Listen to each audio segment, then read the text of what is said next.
Então, para você desenvolver um trabalho de mancha de inundação, que não é só entrar no software com dados, sair com dados, a gente vai ver aqui todo o passo a passo da coisa, né? Você consegue faturar aí na ordem de 30, 40 mil reais com um único trabalho, com um único contrato, tá? E nesse caso, você atua mais com o seu conhecimento técnico, né, do que com um braçal. Vai ter um braçal? Claro que vai, né? Você vai ter que executar, vai ter que trabalhar. Sim, mas é mais um valor de conhecimento técnico aqui, ok? Principalmente quando comparado com um projeto, né, que tem muito mais braçal. Então, olha só, aqui é uma consultoria que nós prestamos, começou no ano passado, terminou nesse ano, né? Estava no final do ano. E aí uma consultoria de 80 dias, 25 dias na modelagem hidrológica, 35 dias na modelagem hidrodinâmica e mais 20 dias na modelagem de alternativas. No total, 80 dias, que daria cerca de 3 meses, tá? Isso aí foi o faturamento de quase 44 mil reais, que dá uma renda, né, média aí de 16, 17 mil reais por mês com um único trabalho, ok? Com um único trabalho. Então, uma renda criada aí para os próximos 3 meses com um único trabalho de 16 a 17 mil reais, ok? Então, essa é uma possibilidade aí real de você atuar e faturar nessa área de modelagens de mancha de inundação, ok? Beleza. Agora, quais são os passos para elaborar essa mancha de inundação, para desenvolver esse tipo de trabalho, né? Então, vamos lá. Coloquei aqui 5 passos primordiais que você vai ter que passar, né? Não tem muita alternativa, não. Você vai ter que passar por esses 5 passos. Primeiro passo, pessoal, é o seguinte: a aquisição de modelo digital de elevação da bacia hidrográfica, ok? Por que a aquisição desse modelo? Porque com ele nós vamos conseguir delimitar nossa bacia hidrográfica, tá? Ah, mas eu não posso fazer via carta topográfica? Pode, coloquei até como opção A e opção B. Hoje em dia, se você quer atuar com excelência no mercado, o que está sendo mais utilizado é o MDE, que você consegue facilmente aí adquirir, né, gratuitamente, utilizando aí uma ferramenta de geoprocessamento como um QGIS, ok? Então, dentro do QGIS, você consegue usar alguns plugins para fazer o download do MDE de uma determinada área, da sua área de estudo, tá? E esse MDE vão ter ali os quadradinhos de 30 por 30, cada quadradinho do terreno vai ter um nível, né? Vai ter uma altitude, e com isso você vai conseguir ver para onde a água está indo dentro da sua bacia hidrográfica depois de delimitá-la, ok?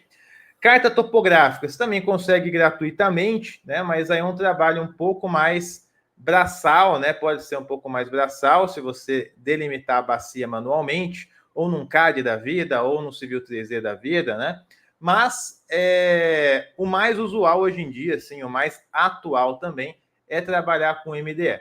Existem algumas ferramentas de modelagem hidrológica que já trabalham com MDE também, por exemplo, o REC-HMS.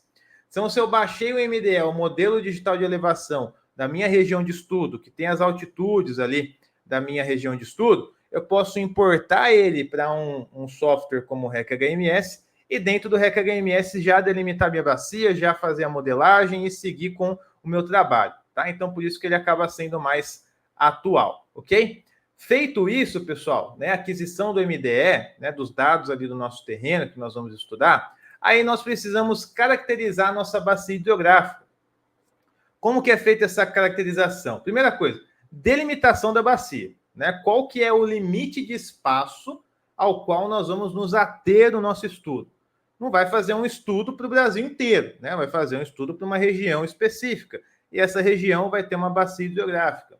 Então, qual que é a bacia hidrográfica do nosso estudo? Né? A começar do nosso exutório. Então, nós traçamos a nossa bacia hidrográfica e nós delimitamos. Olha, o nosso estudo se refere a esse traçado aqui, a essa área aqui. Tudo que está fora não faz conta, não faz parte do nosso estudo.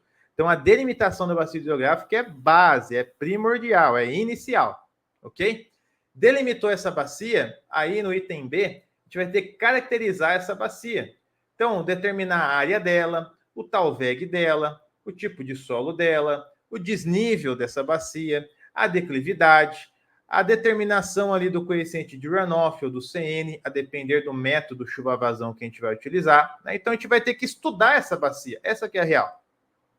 Qual é a área, a declividade, cota alta, cota baixa, qual o tipo de cobertura que tem, o tipo de solo, né? Qual é o talveg, a extensão, tem muita sinuosidade, não tem? Então, fazer uma caracterização dessa bacia. Por que é importante fazer essa caracterização? Que é através dela que nós conseguimos desenvolver um bom estudo hidrológico. Vocês vão perceber que no estudo hidrológico a gente vai precisar utilizar métodos e esses métodos se abastecem dessa caracterização. Tá? Então, o método lá, para a gente utilizar um determinado método de tempo de concentração, por exemplo, eu tenho que saber o comprimento do talveg, eu tenho que saber o desnível ou a declividade do talveg. Então, por isso que a etapa de caracterização da bacia é importante, que é através dela que nós vamos ter subsídios para desenvolver etapa 3, 4 e por aí em diante. Ok? Beleza. Etapa 3 aqui, pessoal, estudo hidrológico. Aqui nós temos o seguinte, é uma sequência, né, de métodos que nós temos aqui que orquestrar para desenvolver esse estudo hidrológico. Nós podemos fazer esse estudo ainda dentro no Excel da vida? Podemos. Tá? Ou nós podemos fazer também esse estudo dentro de um software, como RecHMS, como Swim, também podemos, ok? O que é importante aqui, pessoal? Determinação do tempo de concentração, o tempo que demora para toda a bacia contribuir com o exutório. Para isso, nós temos mais de 60 equações de tempo de concentração, tá? Aqui no canal mesmo a gente tem vídeo só de tempo de concentração, que a gente mostra as faixas de validação para cada equação. E aqui o que é importante? Olha, uma equação que foi feita numa região de alta bacia com um talveg de 10 km, eu não posso usar essa equação para o meu estudo de baixa bacia com talveg de 1 km. É muito discrepante a faixa de validação. Entende? É como se eu estivesse pegando algo que funciona muito bem e colocando num cenário que ele não vai funcionar bem, que está fora ali da alçada dele. Então, por isso que é importante a gente se atentar a qual equação nós vamos utilizar para determinar o tempo de concentração. Porque esse tempo de concentração, ele vai influenciar diretamente no item C ali, ó, que é a determinação da chuva de projeto, tá? Porque nós vamos trabalhar com equações IDFs e a depender do método, se for um método racional, por exemplo, a duração da chuva é igual ao tempo de concentração.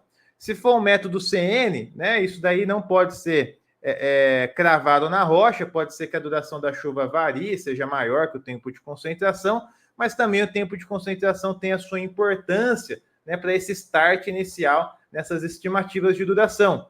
Então, o tempo de concentração é uma etapa primordial. No item B, tempo de retorno, está atrelado à segurança da nossa mancha de inundação. Olha, essa mancha de inundação foi desenvolvida para um TR de quanto? De 50, de 100 anos, de 1.000 anos, 10.000 anos.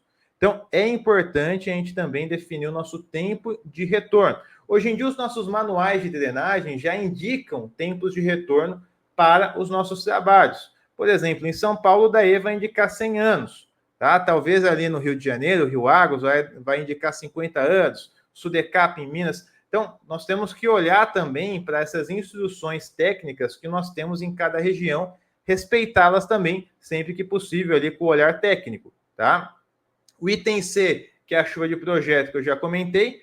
O item D, depois que eu determinei minha chuva de projeto, né, eu preciso distribuir ela no tempo, tá? Então, criar o meu hietograma de chuva, ok? Com esse hietograma de chuva, aí eu vou determinar o meu hidrograma unitário também, né? Na verdade, aqui eu vou colocar da seguinte forma, pessoal. O meu hidrograma unitário, eu vou colocar até antes aqui, ó, vou colocar ele como D, tá? Que ele não depende aqui no meu hietograma. Vou colocar aqui o meu hietograma como E, tá? E antes de determinar aqui o meu hidrograma, vou colocar aqui mais um, que é a chuva excedente, tá? Vamos fazer uma revisão aqui nesse script, FG, colocar dessa forma. Fica mais correto, tá? Então, determinação do hidrograma unitário, que é o método do SCS, né, para a nossa bacia.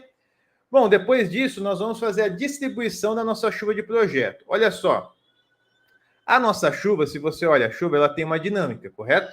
Ela começa a chover, chove mais forte, mais fraco, então ela tem uma dinâmica.